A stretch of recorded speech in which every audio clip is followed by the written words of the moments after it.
la version longue. Cette semaine, je reçois David Bergeron, le directeur de la Chambre de commerce et d'industrie du Grand Roussillon. Et aussi, depuis 2022, il est actionnaire dans la microbrasserie Champ Libre située à Mercier, là, qui font de la bière, des spiritueux, plein de produits. On va en parler. D'ailleurs, l'émission commence un peu là-dessus. Là. On va parler du monde brassicole, en fait, des dernières tendances.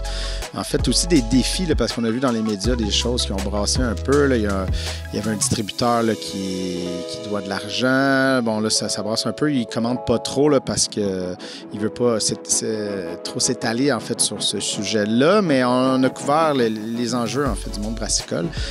Et ensuite, on a survolé plus. On est revenu dans son rôle de directeur de la Chambre de commerce. Et on a fait le survol, en fait, des grands trucs qu'on entend beaucoup parler, évidemment, récemment, là, l'inflation, la pénurie de main-d'œuvre. On survole un peu tout ça, puis comment ça touche le commerce et les industries de la région. Encore une fois, c'était une super discussion et j'espère que vous allez apprécier.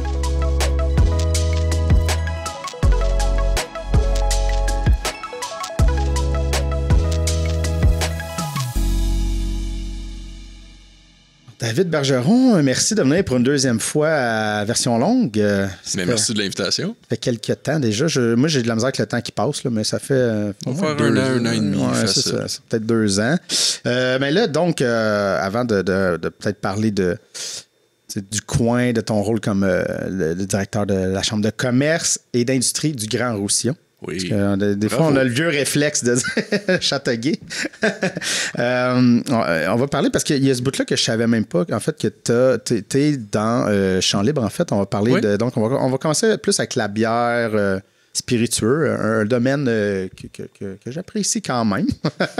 Tant mieux. Tant mieux, ça en prend du monde comme moi qui aime ça. Oui. Mais en fait, je suis moins fan de bière en général. Okay. Spiritueux, vin, la bière un peu.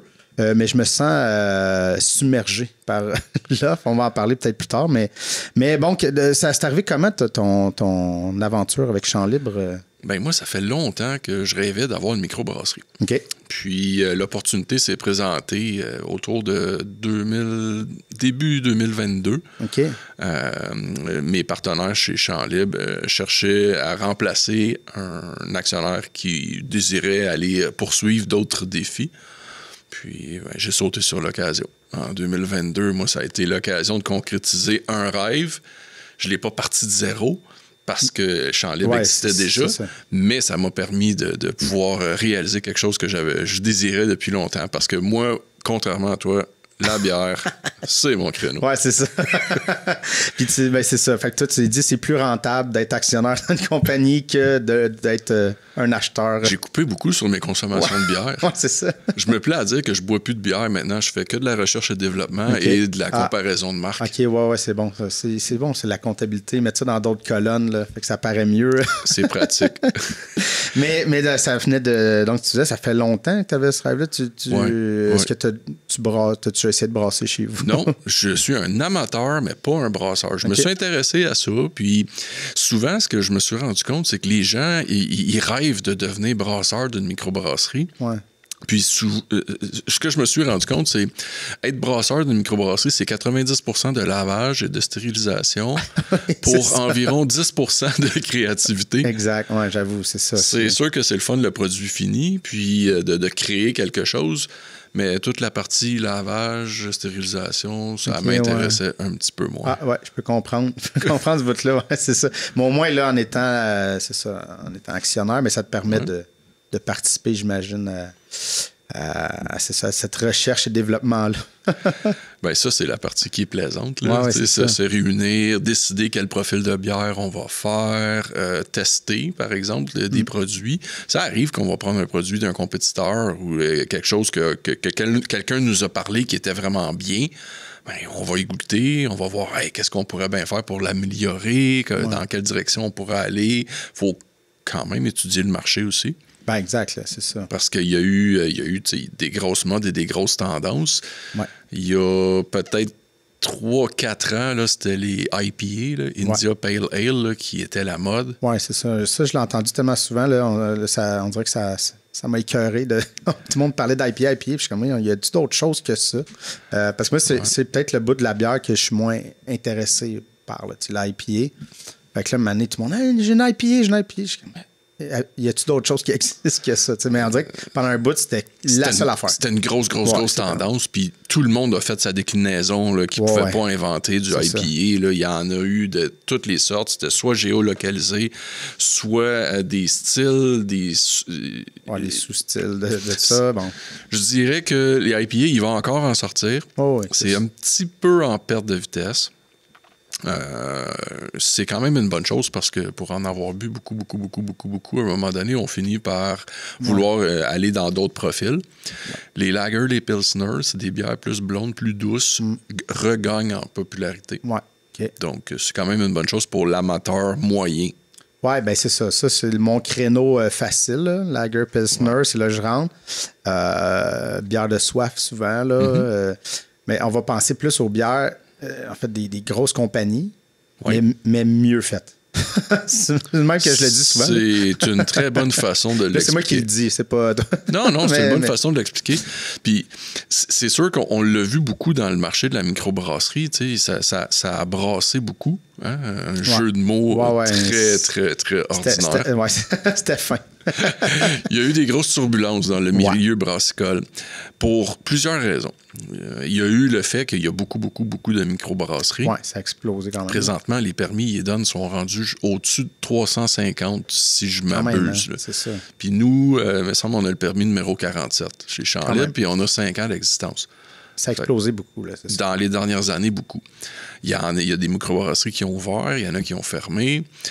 C'est sûr que quand il y a un produit qui est tendance, souvent les gens ont la rapidité de sauter sur l'occasion. Ouais, c'est ça. Mais on a vu un petit revirement quand même dans les dernières années. Je vais dire, les plus jeunes générations ont tendance à prendre peut-être un petit peu moins d'alcool. Ils se dirigent plus vers les mocktails. Le goût de la bière ne fait plus l'unanimité. On a des seltzers qui sont sortis, de l'eau alcoolisée, aromatisée avec toutes sortes d'agrumes, des fruits, etc. Ça attire une clientèle un petit peu plus féminine. Puis les jeunes, c'est sûr que c'est moins le stéréotype de nos mononcles là, qui prenaient leur grosse labatte 50 tablettes. Là. Là, on tombe dans des profils, des choses un petit peu plus fins. Ça a donné un dur coup à l'industrie brassicole. Les ventes ont baissé beaucoup en 2023. Oui, c'est ça. Fait que, parce que l'idée, tu sais, moi, que de l'extérieur, que justement, qu'il y ait quelqu'un qui aime une bière, tu sais, de temps en temps. Fait que moi, je vois ça, microbrasserie, je suis avec mes amis. Ah, il y a celle-là, puis il y a celle-là. Puis là, je suis comme... Moi, de l'extérieur, je me dis, il y en a trop. Parce que je suis comme, voyons, il y en nomme sans arrêt, puis il y a déjà... mais toi, tu me dis, donc, il n'y en a peut-être pas nécessairement... C'est pas le fait qu'il y en a trop, il y en a beaucoup, mais tu me disais qu'il y avait peut-être de la place, entre guillemets... Tu sais, dans le milieu des affaires, il y a de la place pour tout le monde. Oui, ça, c'est donc, sûr. Logiquement, s'il y a un produit et que les gens veulent en consommer, l'important, c'est de se démarquer. Puis, se démarquer, malheureusement, il y a du monde qui se démarque par... soit les couleurs de la canette, là, quand on est devant le rayon des bières, des fois, là, nos yeux saignent. C'est un orgie de couleurs. On voit plus rien quasiment des fois.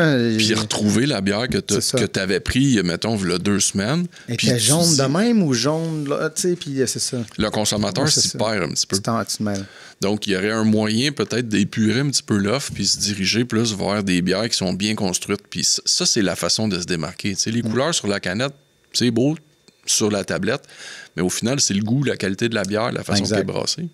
Exact, c'est ça. Et puis, mais il y a un autre truc que je me dis, tu sais, par contre, avec le volume de microbrasserie, puis là, tout le monde essaie de faire des déclinaisons, puis ils ont 14 000 sortes de bières chaque. Mais un moment donné, parce qu'à l'époque, on dirait peut-être plus nos parents et nos grands-parents, là, tu sais, ils buvaient de la Molson ou ils buvaient de la Labatt, tu sais, puis c'était fidèle à ça, tu sais. Mais là, c'est qu'il y en a tellement, fait que j'ai l'impression que en tout cas, une bonne partie du public, en fait, de bière bouge beaucoup parce qu'ils sont souvent dans la découverte. Ils aiment ça. Ah, je vais aller. Ah, il y a un tel. Fait que c'est quelque chose. C'est moins de la fidélisation, peut-être. Là.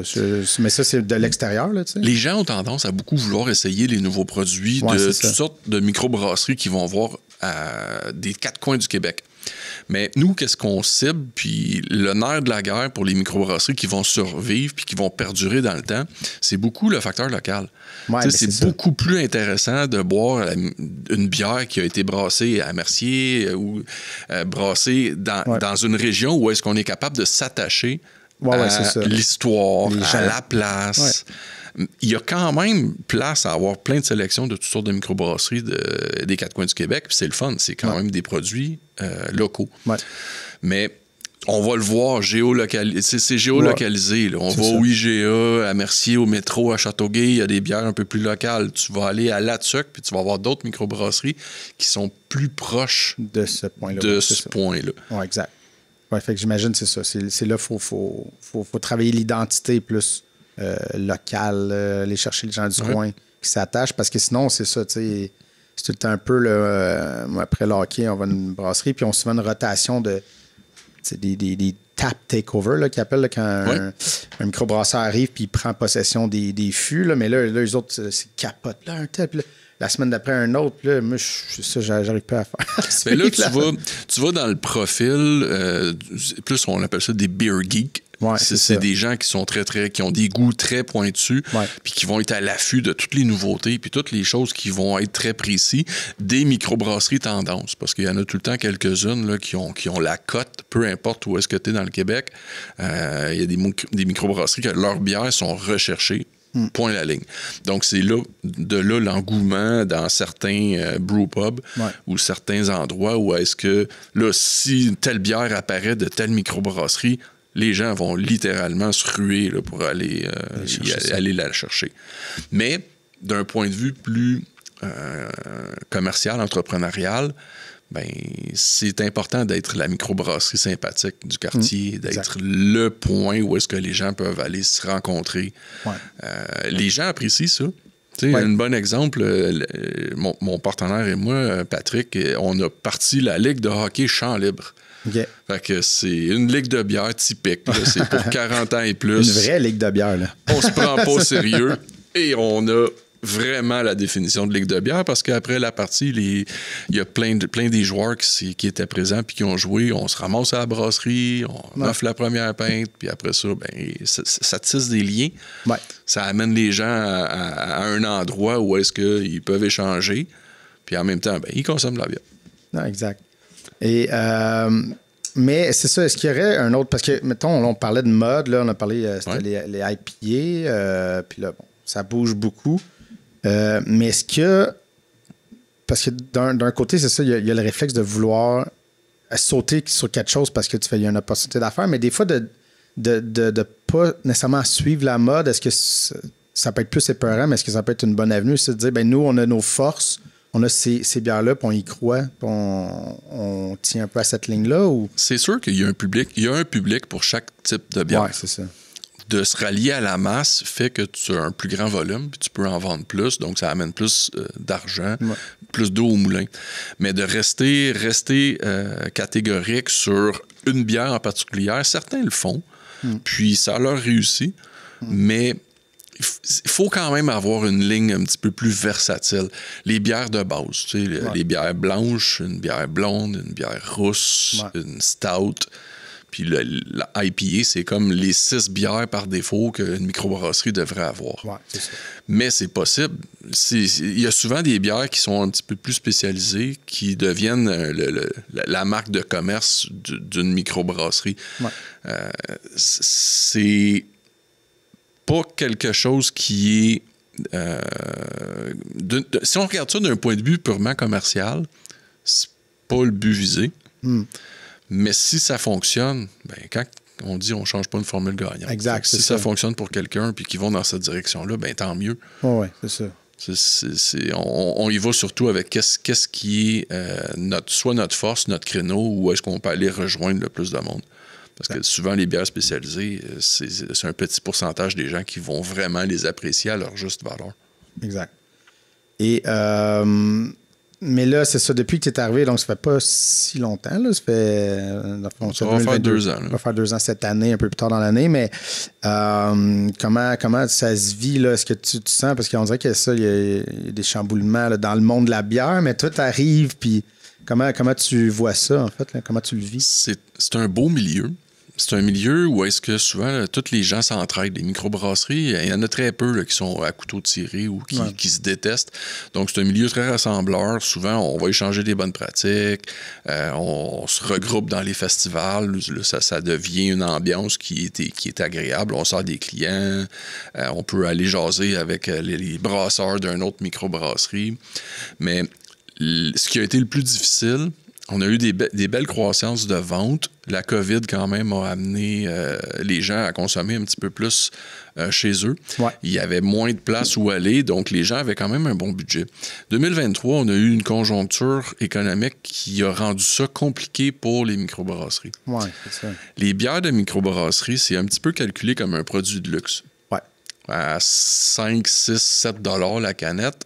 Les gens qui avaient un budget de bière de, je vais dire, 30 $ par semaine, ben ils se retournent peut-être sur plus la quantité. Ils vont aller chercher des bières qui vont être plus brassées par les grandes brasseries qu'on connaît, ou est-ce qu'ils peuvent en consommer plus souvent. Ouais. C'est pas tout le monde qui a gardé l'habitude d'aller chercher 3, 4, 5, 6 bières de microbrasserie parce que c'était des produits de luxe ou fins. Ouais. Ou ils vont quand même le faire, mais ils en achèteront plus 6, 8. On en acheter 4, 2. Donc, fait que ça paraît au bout du compte. Là, c'est ouais. Il y a eu quand même un bon changement. Nous, on l'a vu au niveau des ventes de bière. Okay. C'est pas unique à Champ-Libre. C'est quand même ouais, ben puis tout ce qui est produit fin, là, fait que c'est pas juste la bière, là, mais tout ce qui était un peu plus de luxe, des fromages, ouais. C'est ça. Même le vin québécois, je veux dire, dans la pandémie, je me suis m'en acheté plus que d'habitude. Avec le début de la première vague chez Local. Mm-hmm. Finalement, de découvrir des trucs qui me plaisaient. Puis là, ben, plus ça va, mais il est quand même cher. Fait que c'est pas quelque chose que tu vas acheter tout le temps. Là, il y a des très bons vins québécois. Il y a des très bons. Là où est-ce qu'il y a un enjeu, c'est un débat de société parce que tout ce qui est vin et spiritueux, c'est contrôlé par la Société d'État, la SAQ. La SAQ a quand même, c'est une grosse machine qui ramène beaucoup d'argent à l'appareil gouvernemental. Donc, il y a des cotes-parts puis il y a toutes sortes de choses qui sont prélevés à même le prix de vente pour subventionner l'État, qui ne laisse pas énormément de jeu pour les producteurs. Ouais. On ne dévoilera pas tous les pourcentages, mais c'est quand même une fraction du prix de vente qu'on paye sur les tablettes de produits à haute teneur en alcool qui revient aux distributeurs. Là-dessus, après ça, il faut faire le développement, il faut l'embouteiller, il faut acheter les bouchons, la caisse de carton, le petit embout en plastique, souvent qui est mis pour sceller le bouchon, pour être certain qu'il n'y a pas personne qui l'a ouvert avant nous, l'étiquette, etc., etc. Ouais. C'est toutes sortes de coûts. Ça s'accumule. Oui. Puis il y a des il y a des distilleries, puis il y a certaines entreprises qui étaient des fleurons québécois qui ont fait faillite en 2023. Distillerie Saint-Laurent était une des premières qui a parti. Ouais.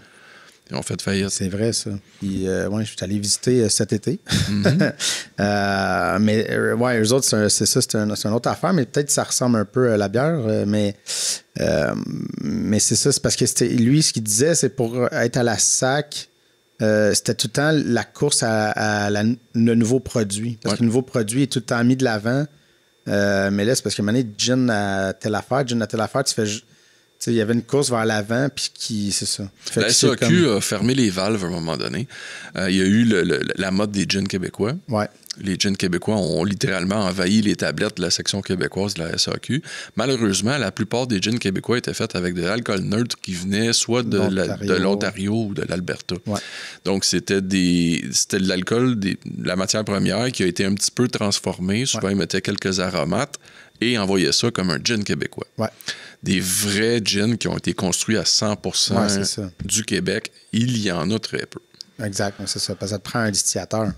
Ça prend un alambic. C'est un processus qui est long. Nous, on a fait un gin chez Champ-Libre qu'on a fait à partir de zéro. Ouais. Puis il faut que tu distilles plusieurs fois pour monter ton taux d'alcool puis aller chercher le profil de goût que tu veux. Ouais. On a fait un whisky aussi qu'on vient de sortir dans le temps des fêtes en édition limitée.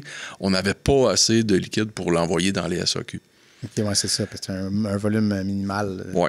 Mais les SAQ, présentement, la SAQ, ils ont contrôlé un petit peu les produits à l'entrant. C'est pas parce que demain matin, on arrive avec un gin québécois qu'ils vont nécessairement dire oui. Okay. Ils choisissent les types de produits. Ils sont à l'affût des nouveautés. Ouais. Puis il y a des belles espaces pour les nouveaux produits québécois. Ouais. Mais encore là, qui dit nouveaux produits, dit mur des nouveautés, dit fait un chèque à la SAQ pour avoir le droit d'être dans le mur des nouveautés. Okay. C'est une belle machine commerciale qui est bien rodée. Ouais. C'est de la belle mise en marché, c'est du bon marchandisage. Tout est, le processus est relativement fluide, mais ça a un coût. Oui, c'est ça. Mais c'est ça, il n'y aurait pas moyen de rentrer dans ça, mais c'est un méchant... On pourrait faire plusieurs épisodes là-dessus. Les enjeux, l'Association des distilleries du Québec fait du lobbying auprès du gouvernement. Il y a plusieurs regroupements qui ont approché l'État pour voir des possibles assouplissements. Parce que la cote-part qui est prise, je vais donner un exemple relativement simple. Mettons, Mathieu, tu viens chez nous, chez Champ Libre, parce que tu veux acheter notre whisky, puis je te le vends, on va dire 75 pour le plaisir de l'exercice. Bien, virtuellement, nous, on doit le vendre à la SAQ avant qu'il nous le revend au prix, normalement, que le client paye. Donc, que tu l'achètes chez nous ou que tu l'achètes sur les tablettes de la SAQ, on n'a pas un sou de plus. Ce qui est un petit peu triste au niveau des distilleries puis tous les producteurs locaux du Québec qui font des produits comme ça, c'est que le produit n'a pas bougé de ma tablette et la SAQ a pris sa cote-part sans utiliser la machine marketing, sans utiliser l'entrepôt, sans utiliser les employés, etc., etc. C'est là où est-ce qu'il y aurait peut-être une majoration qui pourrait être faite, mais ça, c'est des enjeux... c'est des batailles de longue haleine. Oui, c'est ça, parce que là, il faut rentrer dans la loi puis sûrement changer, faire un amendement. Puis c'est un bon processus. Là. C'est un long processus. Mais il me semble que il faudrait soutenir parce que ça fait partie aussi de. Tu sais, je veux dire, quand on se promène dans le Québec en vacances ou un week-end ou peu importe, l'année passée, j'étais allé en Gaspésie, mais en faisant le tour, je suis pas allé en Gaspésie pour aller voir, mais il y a 3-4 places de gin, là, de distillateurs de gin autour, j'ai oublié les noms. Là. La Société Secrète, il y a le Marigot, ouais, il y en a quelques-uns. Il y avait Saint-Laurent parce que tu rentres à Rimouski. Là, bon. Fait que c'est là aussi, mais tu sais, mais ça fait partie d'une offre touristique de dire, on se promène, il y a un tel chemin, on arrête, puis tu vas les voir en personne, mais ça c'est un ajout touristique. Il faudrait que ce soit vu aussi, puis donner un coup de main à ces places-là. Là, parce qu'on c'est des beaux attraits. Ben oui, puis c'est ça. Puis on s'entend que... Parce qu'un alambic, toutes ces machineries-là, je sais pas les prix, mais j'imagine des prix, là, parce que c'est assez dispendieux. C'est assez dispendieux, là, ces patentes-là. Mais tu sais, une des raisons aussi au début, je pense que certains prenaient de l'alcool, justement, il n'y avait pas l'argent pour s'acheter les alambics. À un moment donné, c'est de dire on va commencer quelque chose. Pour éventuellement. Oui, tu as raison. Beaucoup ont commencé comme ça. Mais il y a aussi la simplicité puis la rapidité d'exécution. Oui, mais c'est sûr que ça va plus vite, là, ça, c'est sûr et certain. Mais tu sais, je sais que... parce que j'avais... C'est qui est à Franklin, là, Sivo, la maison Sivo, là, Franklin ou Saint-Antoine-Abbé, en tout cas. Il fait des lignes américaines. Il fait des whisky, mais lui, j'avais été faire une émission sur lui, mais tu sais, justement, lui, il a bypassé le bout de gin, là. Parce que l'autre affaire aussi, c'est que lui a acheté l'alambic parce qu'il y avait beaucoup d'argent, ce monsieur-là. Il était à la retraite, décidé de partir ça parce que c'était comme dans sa famille, son grand-père brassait, tout ça. Fait que... Mais tu sais, il me disait, c'est ça, lui avait l'argent pour passer par-dessus cette option-là parce qu'après ça, lui, tout ce qu'il voulait faire, c'est des whiskies, mais des whiskies, il faut attendre minimum 3 ans dans un tonneau. Fait que là, tu le fais, tu attends 3 ans, aucun argent qui rentre. Fait qu'il faut que tu aies les reins très solides pour dire je fais cette option-là. Fait qu'il y avait, c'est pour ça qu'il y a eu comme l'espèce de gin qui était parti aussi pour essayer de partir la machine parce que tu peux aller un petit peu plus vite pour partir tout ça, mais en tout cas. Le marché était là aussi. Le marché était là. La mode était au gin québécois. Ouais. Est-ce que la mode va venir au whisky québécois? Peut-être. On a des années de retard. Des années de retard. C'est ça, parce que là, les premiers 3 ans sortent, Saint-Laurent sort, Thibault sort, là, vous n'avez sorti un, tu sais.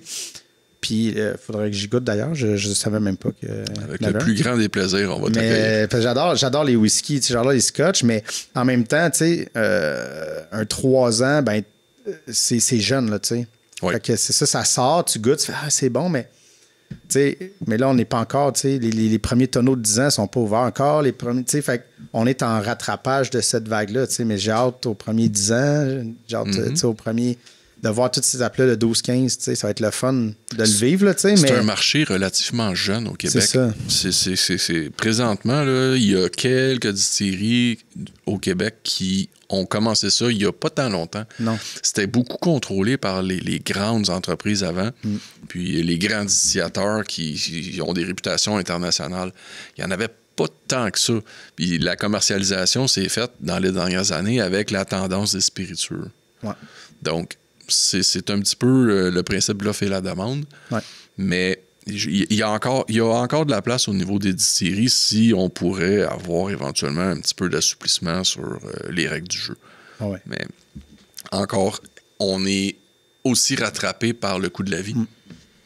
Exact, c'est ça. Là, je voulais revenir à ça parce que là, si tout augmente pour les consommateurs, mais ça monte aussi pour vous. Là, parce que juste tantôt, tu disais acheter toute la. Ouais. Est-ce que vous avez besoin de la quincaillerie, les bouteilles, mais tous ces trucs-là, indépendamment, ont dû nécessairement augmenter.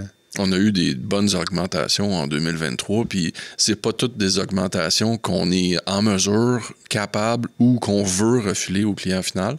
Ouais, il y a certaines augmentations qui on n'a pas le choix en tant que producteur d'absorber parce qu'il faut respecter la capacité de payer du consommateur.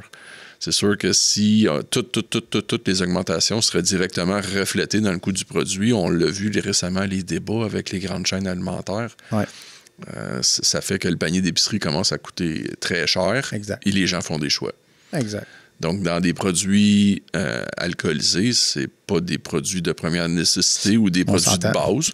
En tout cas, pour la moyenne pour des gens. Pour la moyenne, c'est ça. Nécessaire pour... Mais c'est ça. C'est produit pour se faire du bien, pour passer un bon moment avec modération.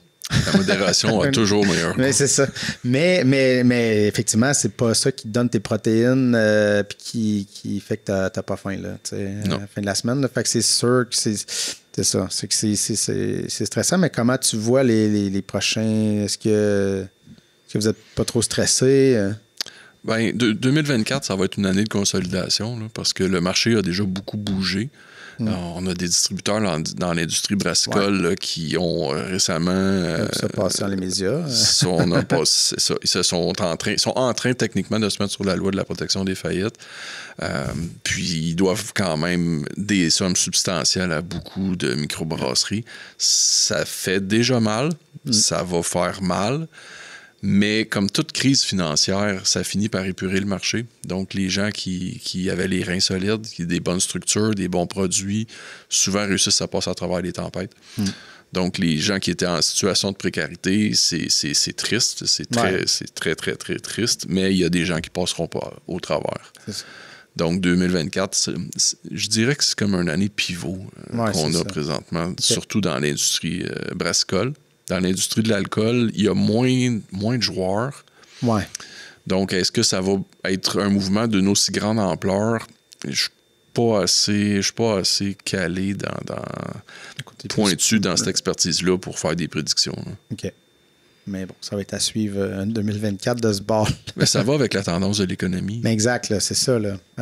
Mais on pourrait switcher justement... Là, c'est une vraie tendance de l'économie. On pourrait peut-être revenir aussi avec le chapeau DG de la Chambre de commerce, d'industrie du Grand Roussillon. Yes. Ça, les gens ont-tu commencé à le processer? Là? Ça rentre. Il y a du monde qui continue à dire... Les vieux de la vieille continuent à dire Grand Châteauguay. Puis souvent, ils se rendent compte que, oups, non, c'est vrai, c'est plus Grand Châteauguay. Oui, c'est ça. Mais c'est de moins en moins. Là, la fusion a été faite en 2019, donc ça fait maintenant 5 ans. Ça va, là, c'est placé. Ça va. Mais là, bon, c'est ça. Fait qu'on a parlé un peu les problèmes que le monde de la bière, tout ça avait, mais j'imagine que c'est des trucs qui, grosso modo, aussi se répercutent un peu partout. Là. Comment ça se passe dans le coin présentement? L'économie régionale se porte quand même bien. Okay. C'est pas parfait.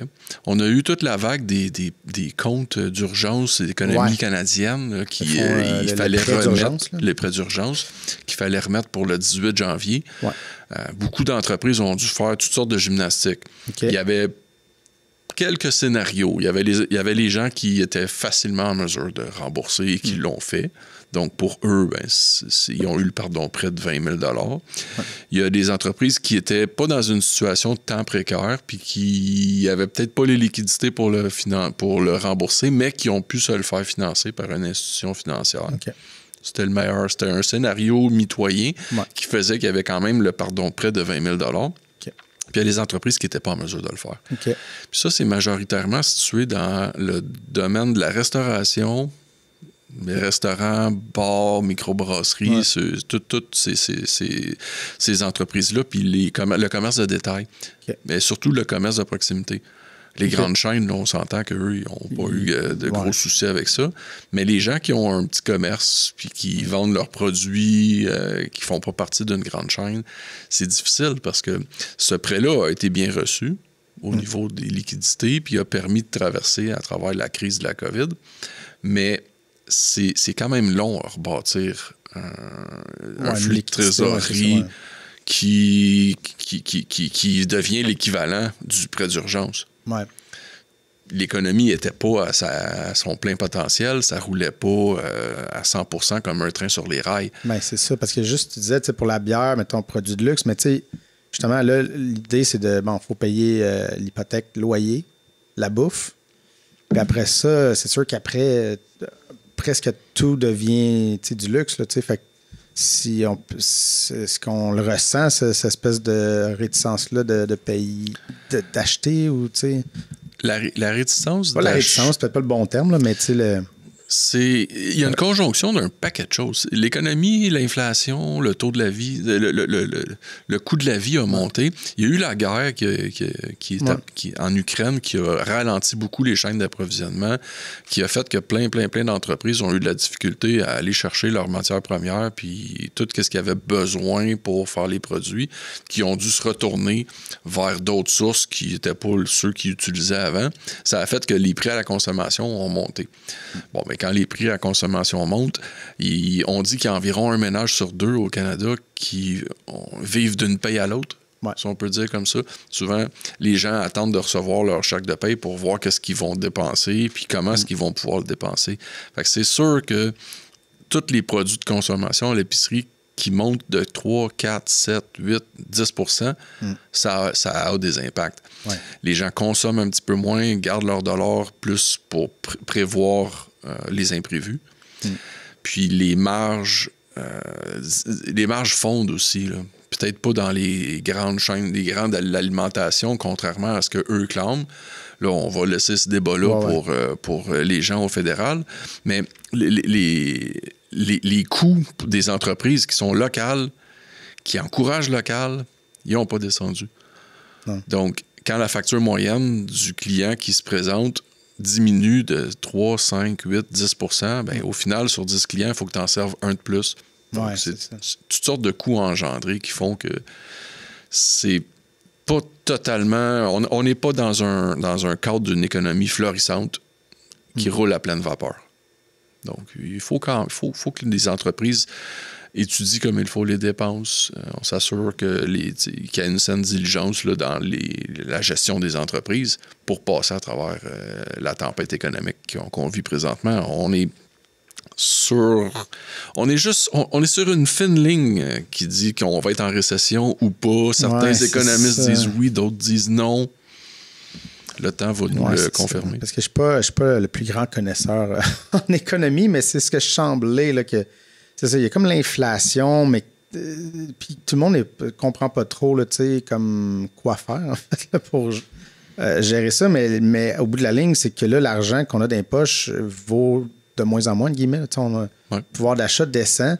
Puis moi, je le vois là, avec ma copine, on n'est pas à plaindre avec nos 2 salaires, on n'a pas d'enfants. Puis, mais tu sais, on va à l'épicerie, puis là, on le voit de plus en plus, là, comme, OK, on a changé de bannière pour une bannière qui coûte moins cher normalement. Mais là, tu vois les prix monter, puis ça paraît, là, tu sais, un moment donné, j'étais allé faire une épicerie juste de même pas pour avoir les protéines ou tout ça. Puis là, ça m'a coûté plus que 100, ça m'a coûté 100 quelques piastres, puis j'avais pas de temps à acheter, puis là, j'étais OK. Parce que j'avais pas J'ai fait un peu rapidement, mais c'est ça. Ça monte vite sans t'en rendre compte. De plus en plus, les gens regardent les soldes. Ouais. C'est qu'on faisait pas nous autres avant, mais là, on le fait. Souvent, les gens font plus une épicerie, vont en faire 2, vont en faire 3, vont acheter certains produits à l'épicerie A, après ça, à l'épicerie B, ils vont compléter avec les produits qui sont en solde. Puis, c'est des bonnes façons de faire quand les épiceries sont à une distance raisonnable. Mais il y a des places... Mais c'est pour tout le monde, puis c'est normal. Mais au final, l'inflation qui continue à monter, la façon de contrôler ça, c'est... Tu sais, souvent, on entend parler du taux directeur, la Banque du Canada. Bien, c'est quand l'économie roule à pleine vapeur et les gens dépensent sans compter, ça fait que on a une économie florissante. Puis l'inflation peut monter assez rapidement.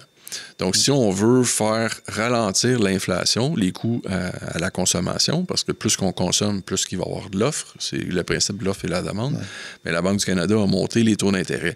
Mais les taux d'intérêt, qu'est-ce que ça fait? Ça a un impact directement dans le portefeuille.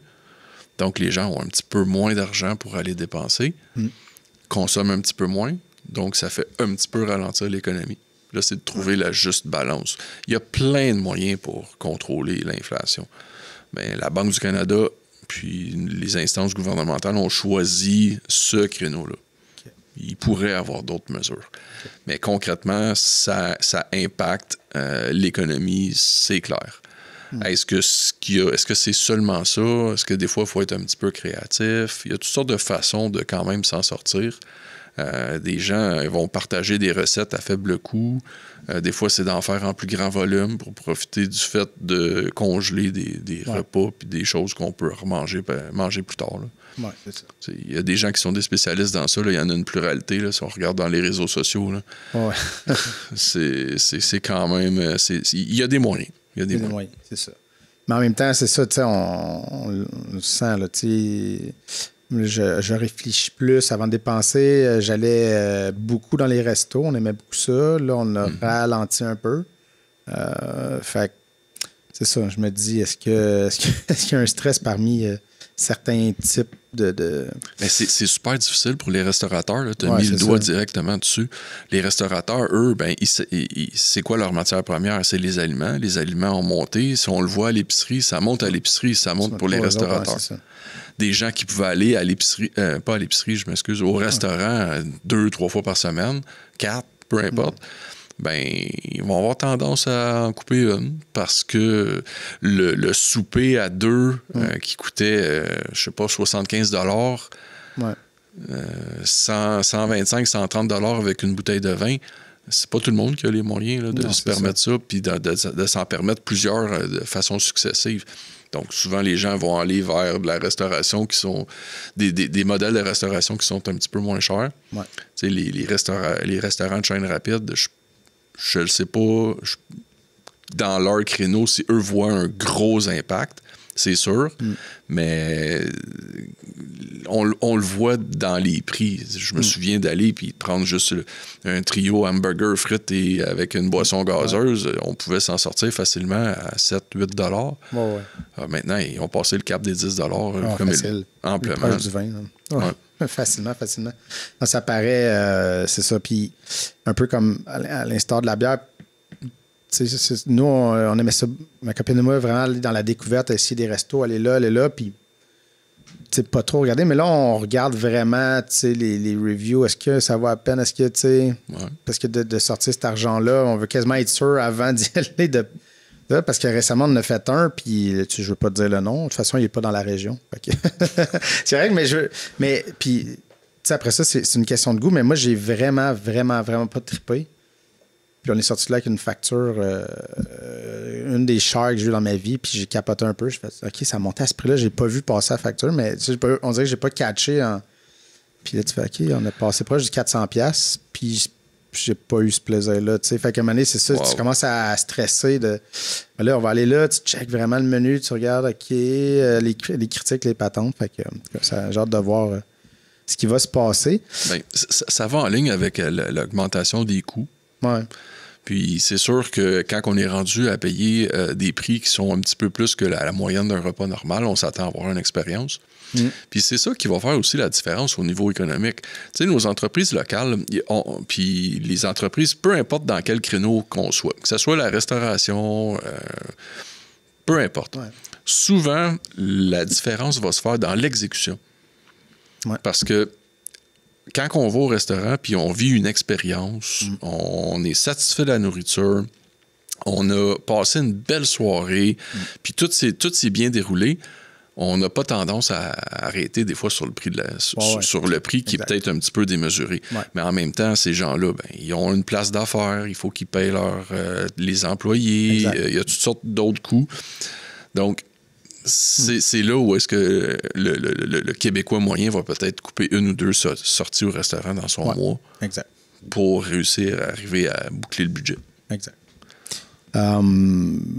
Je voulais parler de d'autres sujets. Là. Le temps avance, mais on a encore un peu de temps. Mais, parce qu'on a entendu parler beaucoup de pénurie de main-d'œuvre. Pénurie de main-d'œuvre, il me semble qu'on se fait matraquer ça depuis 2 ans au moins, depuis la pandémie. Mais je voulais revenir là-dessus. Là, les échos que tu avais, qu'est-ce qui se passe avec ça? Là, parce que là, il y avait toute l'idée d'augmenter l'immigration pour essayer d'avoir plus de travailleurs, mais là, les échos qu'on semble... Je ne sais pas si ça l'a vraiment aidé. Il y a encore une rareté. En tout cas. Il y a encore une rareté de la main-d'œuvre. Ça, c'est clair. Puis c'est souvent des postes qui sont avec des salaires qui sont relativement modestes. Les postes où est-ce qu'on a besoin de spécialités, puis des gens qui ont des créneaux ou des domaines d'activité très pointus, ces postes-là ont tendance à être relativement comblés. Mais la pénurie de main-d'œuvre se fait sentir surtout quand on a des postes qu'on en a besoin quand même de plusieurs, avec pas de qualification particulière. Ouais. On est littéralement en situation de plein emploi. L'immigration était une solution et probablement encore une solution, mais encore là, on est sur une ligne mince. Ouais. Plus qu'on accueille de gens pour pallier à la pénurie, rareté de main-d'œuvre, peu importe comment on l'appelle. C'est des gens qui doivent être logés, il faut trouver des endroits, puis le coût des loyers il n'avait pas descendu non plus. Non, c'est ça. Donc, c'est une belle roue qui tourne, c'est un problème relativement complexe, mais la pénurie de main-d'œuvre puis la rareté de main-d'œuvre, ça demeure. Ça demeure, puis les gens utilisent toutes sortes de stratagèmes puis de stratégies pour s'en sortir. Et on est rendu avec l'industrie 4.0. Il y a beaucoup d'automatisation qui se fait dans les chaînes de production dans le but de sauver des êtres humains à certaines étapes de la fabrication d'un produit. On amorce tranquillement la transition vers l'industrie 6.0.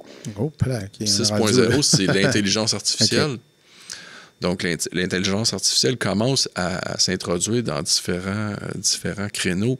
On l'a vu surtout dans certains journaux, les journalistes sportifs aux États-Unis. Là, ça avait créé un tollé parce que certains articles étaient écrits par l'intelligence artificielle. Ouais. Donc, où est-ce qu'on s'en va avec ça? C'est sûr que automatiser permet d'avoir moins de gens qui travaillent. Ouais. Mais techniquement, c'est des gens qu'on n'était pas capable de trouver à la base. Ouais.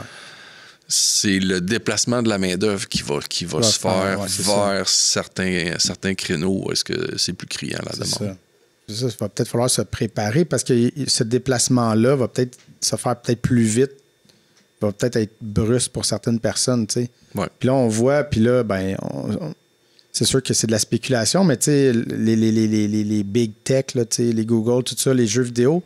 Depuis quelques mois, je regarde ça, puis toutes les grosses compagnies ont renvoyé à peu près tout le temps autour de 10 % de la main-d'œuvre, entre 8 et 11. C'est systématique, puis c'est toutes des compagnies que là, ils montraient les meilleurs bénéfices de leur vie, mais fait que là, il y a comme un peu une spéculation de dire c'est tous des jobs qui sont partis à cause de l'intelligence artificielle, qui ont pu sauver sur certaines automatisations, sur certains trucs un peu de base, parce que tu as quand même, si ça peut aider des fois juste à une programmation de base, préparer le terrain pour quelque chose, c'est peut-être des jobs aussi qui vont partir, là, des trucs un peu d'entrée. Là. C'est difficile de prévoir où va s'arrêter l'intelligence artificielle. Là, on est beaucoup dans la composition puis tout ce qui est l'analyse technique. on ne pourra jamais remplacer le jugement de l'être humain, puis certaines opérations, la créativité, ça c'est sûr. Ben, on dit on ne pourra jamais. On ne sait pas ce que l'avenir nous réserve, mais je pense pas qu'on est proche de certains créneaux où est-ce qu'on ne pourra pas remplacer l'être humain. Non. Mais le déplacement de la main-d'œuvre va s'effectuer et peut-être quelqu'un qui faisait un travail qui est remplaçable par soit l'automatisation ou l'intelligence artificielle, ben, il va peut-être aller pallier puis se trouver un autre emploi dans un endroit où est-ce que c'est encore nécessaire d'avoir une personne. L'action humaine qui fait ça. C'est ça. De vérifier ça, mais il y a des coûts aussi à ça. On dit on va automatiser nos processus. Ouais. C'est tout un prix. Automatiser, bien, souvent, ça nécessite des machines, de la machinerie et de l'équipement qui est dispendieux. Ouais. Donc, c'est pas tout le monde qui a aussi l'argent pour faire de tels investissements. Oui. C'est ça d'un coup. Là. C'est ça, de changer une chaîne de montage X ou un processus. Puis, mais c'est ça. C'est un méchant investissement. Là. J'ai hâte de voir ce que tout ça va s'en aller. Mais c'est sûr que c'est ça. L'idée, la pénurie de main-d'œuvre. Là, le pire, c'est quand c'était comme la pandémie. Puis là, le monde, quand c'est la pandémie. Mais je me rappelle, avant la pandémie, d'être allé en Abitibi pour un festival de musique. Puis d'arriver devant une porte close du Tim Hortons, là, tu sais. Puis c'était comme, on n'a personne, c'est fermé de nuit, tu sais. C'était déjà enclenché, tu sais. C'est que la pandémie a peut-être accéléré un truc, peut-être beaucoup de départs à la retraite, il y a plein de choses qui se sont passées en même temps, mais ce processus-là était déjà un petit peu enclenché, là, tu sais. Oui, ça fait plusieurs années qu'on était dans une pénurie de travailleurs. Ça, la pandémie as-tu accentué? Peut-être, probablement. Tous les spécialistes en ressources humaines pointaient que c'était vers 2028 et 2030 où est-ce qu'on aurait le sommet de la pénurie ou le pic, si je peux le dire dans des termes plus communs. Là. Parce que le vieillissement de la population fait qu'il y a beaucoup de Québécois qui vont partir à la retraite. Ouais. Puis le taux de natalité, historiquement, au Québec, on est rendu peut-être à 1,3 enfants. En tout cas, c'est ça. Je m'avance. J'ai peut-être pas le chiffre le plus actuel, mais on n'a plus des familles nombreuses comme on avait avant. Puis les gens plus boomers, plus âgés vont graduellement aller à la retraite. Puis on n'a pas assez de travailleurs pour les remplacer. Fait que c'est là où est-ce qu'on s'en vient, là, où est-ce qu'on pense qu'aujourd'hui c'est terrible.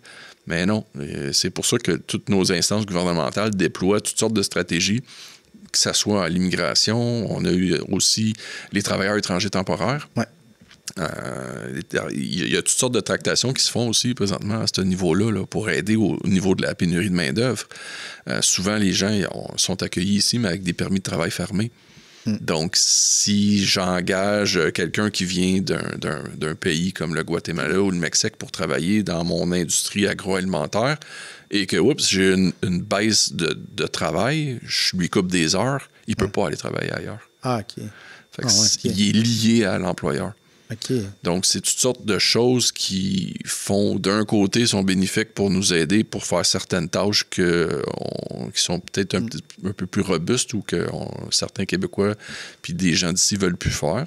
Mais d'un autre côté, les gens qui arrivent ici sont liés à un employeur. OK. Donc, il y a toutes sortes de choses qui seraient peut-être disponibles ou qui pourraient être faites dans le but d'améliorer la situation. Mais il y a sûrement des gens beaucoup plus intelligents que moi puis toi là, qui se penchent là-dessus. C'est ça. Hein. Non, c'est ça. Moi, je balance des questions parce que je connais pas les réponses. Là. Moi non plus, j'ai pas la réponse à cette question-là, mais j'ai participé à certaines discussions à cet égard. Qu'est-ce qui va en ressortir? Qu'est-ce qui va arriver au permis pour les travailleurs étrangers temporaires? Je le sais pas. Mais c'est à l'étude. C'est quelque chose que les gens regardent. Oui, parce que, tu sais, il me semble que c'était plus sous forme, peut-être pas coop, là, c'est peut-être pas le bon terme, là, mais là, je réfléchis à autre fois, mais tu sais, une espèce de pool, en fait, local pour les agriculteurs, puis faire, tu sais, moi, j'ai besoin, d'un petit peu plus de monde tel jour, puis, tu sais, de dire qu'il... Bien, c'est une des pistes de solution qui a été envisagée, de donner des permis pour les travailleurs étrangers temporaires, mais sectoriels. Oui, c'est ça. Ça pourrait peut-être donner un petit peu de marge de manœuvre, mais encore là, il y a d'autres choses qui viennent en ligne de compte qui font que ça peut pas être la solution. Okay. Mais c'est quelque chose qui a été abordé dans les discussions que j'ai eues justement avec la commission des partenaires en milieu de travail. Donc, c'est des choses qui avancent. C'est des choses qui avancent. C'est positif au moins. Oui, c'est ça. Ouais, exact. Et moi, l'autre fois, tu sais, ça m'arrive des fois de prendre un verre avec des amis et de vouloir refaire le monde. À un moment donné, j'ai lancé ça, puis tu sais, peut-être tu vas dire que je suis complètement fou, mais on dirait que j'essaie de revirer à l'envers. Tu sais, qu'on dit tout le temps qu'il y a une pénurie de main-d'œuvre, il n'y a pas assez de monde, il n'y a pas assez de monde, mais je me dis, est-ce que c'est parce qu'il y a trop d'emplois? Tu sais, dans le sens que, est-ce qu'il y a trop de jobs finalement, puis ça devrait. Tu sais, c'est ça. Je sais pas, mais. Je ne vais pas dire que tu es complètement fou, non, parce que, effectivement, s'il y a beaucoup d'emplois, tu sais, un emploi à la base, c'est soit pour donner un service ou construire un produit qu'on va éventuellement vendre. Ça vient par la demande. Ouais. S'il n'y a pas de demande X, Y, Z, ben il n'y a pas d'offre qui va venir avec. Puis pour avoir un offre produit, ça prend des gens pour les bâtir. Ouais. On est un petit peu victime de notre société de consommation. Ouais. On peut juste parler des produits. Là, quand on était jeune, là, nos parents achetaient un frigidaire, un poêle, puis il durait 25 ans, 30 ans, puis souvent, il durait plus que les humains. Aujourd'hui, on achète des trucs qui durent 2, 3, c'est de l'obsolescence préprogrammée pour faire travailler des gens. Pour pas faire une publicité, mais mon père, un magasin électronique à Sainte-Martine, qui était parti par mon grand-père, puis on a pu voir la qualité, en fait, de tout ce qui était électronique, avec le temps, la fragilité des trucs, tu sais. Anecdote, j'étais dans un forum de discussion avec justement des instances gouvernementales, puis on discutait, il y a peut-être 1 an, sur comment faire pour réduire un peu l'empreinte carbone, puis les usines, puis c'était dans la grande vague de la fonderie Horn. Ouais. Puis il y avait des gens beaucoup plus intelligents que moi, mais à un moment donné, j'ai juste dit, ben si on ferait des produits qui durent plus longtemps, l'usine, elle fonctionne quand même, mais elle va fonctionner moins longtemps parce qu'on va avoir moins besoin de remplacer ces produits-là rapidement. Donc, on polluerait moins. Ouais. Donc, ça a été une genre de question ironique, cynique, qui n'avait pas tant de réponses. Ouais. Mais c'est la société en général. On est toutes victimes de ça, notre cycle de consommation, là. Ouais, c'est ça. Des métiers comme cordonnier, là, puis des métiers comme couturière. Ouais. Puis je parle pas des gens qui font de la haute couture puis qui partent des lignes de vêtements. Là. Non, mais juste de réparer les choses. Ben oui. C'est ça. Quand on juge que c'est plus parfait ou plus bon, souvent, on a tendance à le jeter. Ça demande un effort, ça demande de le réfléchir des fois pour dire « Ah non, je vais le réparer ou je peux le faire réparer. » Ouais, c'est ça. C'est pour ça qu'il y a autant d'emplois à combler. Oui, exact. Mais puis ça, c'est là, la loupe aussi qu'on est pris dans l'économie, c'est un truc beaucoup trop gros pour toi et moi, là, mais il y a cette course-là qui est comme drivée par la bourse puis l'investissement, puis tout le temps faire plus de profit, mais ça, pour moi, ça rentre dans une affaire qui est quasiment de la folie mentale. Moi, je comprends pas cette affaire-là de trop vouloir grossir, puis être plus gros, puis on est pogné tout le temps dans un carcan que là, on arrive là, justement, puis il y a comme un effondrement du truc, tu sais, dans le reversement, parce qu'on n'est pas assez de monde, parce qu'on n'est plus... Je trouve que... Là, personnellement, je trouve que les deux modèles sont bons. Ça dépend qu'est-ce qui sied à la personne qui fait l'entreprise. Moi, j'admire vraiment certains entrepreneurs qui partent quelque chose, qui fondent une entreprise, qui l'amènent à un point où est-ce qu'ils peuvent bien vivre et faire vivre, puis faire une belle économie, une entreprise. C'est pas toujours nécessaire d'aller conquérir le monde et l'espace, puis qui décident qu'ils s'arrêtent là, que leur entreprise va bien, qu'ils passent à leur relève, puis l'entreprise continue à croître. Il y a d'autres personnes que conquérir le monde, c'est pas assez grand. Ouais. Si eux, ils trippent dans ça, ben, tant mieux. C'est sûr que question paix d'esprit puis question qualité de vie, probablement que quand l'entreprise est rendue à un point où est-ce que tout le monde vit bien, ça permet de pouvoir plus profiter de la vie que d'être dans une sans cesse quête de plus. C'est ça. En tout cas, mais ça c'est ma vision des choses. Là. Ben, je trouve que c'est une bonne vision. Parce qu'un moment donné, ça devient fou de c'est ça. Tu sais, puis un exemple qui peut-être n'est pas du coin, là, mais mettons, si on prend juste Netflix, tu sais, que tu regardes le nombre d'abonnés, le nombre d'argent qu'ils reçoivent à chaque mois, c'est fou, là. Mais c'est jamais assez parce qu'ils sont à la bourse, puis là, il faut tout le temps qu'ils fassent plus d'argent. Fait que là, à un moment donné, vu qu'ils ont stagné, là, c'est la panique. Tu sais, la beauté qui était de Netflix, là, bon, là, on ne rentre pas dans toute la patente, mais ils créaient beaucoup. Puis là, ils créent de moins en moins. Parce que ça coûte cher à créer. C'est vrai. Puis ils augmentent les prix. Puis là, c'est, tu sais, c'est ça. Puis c'est juste parce qu'il faut qu'à la fin, il faut qu'il y ait des remises aux actionnaires, il faut générer des dividendes. Parce qu'ils en donnent, mais il faut qu'ils en donnent plus. Là, c'est là que moi, ça me rend fou. Je trouve là, ça vient chercher un mot qui s'est peut-être un peu perdu, puis c'est pas tant à mode en 2024, puis que ça devrait le revenir, le contentement. Ouais. Puis ça, le contentement, ça part de tout le monde. Là. Donc, si tout le monde se contenterait de une qualité de vie ou un niveau de vie acceptable, ben, on n'aurait pas à tout le temps être dans une société de consommation, puis tout le temps avoir la pédale sur l'accélérateur pour faire plus avec moins et plus de remises aux actionnaires. On peut-tu passer plus de contenu sans le produire, puis monter nos prix? C'est toute une grande roue qui tourne. C'est des grandes questions philosophiques, mais le contentement, c'est à la base. Là. Ouais. Si tout le monde réussirait à retrouver la définition du contentement, puis être, on est bien mieux d'être heureux avec ce qu'on a qu'à être malheureux sur ce qu'on n'a pas. Exact. Donc, tout le monde s'en porterait mieux. Écoute, avec des grandes discussions philosophiques. Oui, puis c'est timé. Je pense qu'on va laisser ça là-dessus. On a ouvert, réfléchissez à ça à la maison. On va essayer de trouver le contentement en 2024. Merci beaucoup de ton temps. Mais ça m'a fait super plaisir, Mathieu. C'était bien le fun. N'importe quand, on se refera une autre discussion comme ça. C'est bon.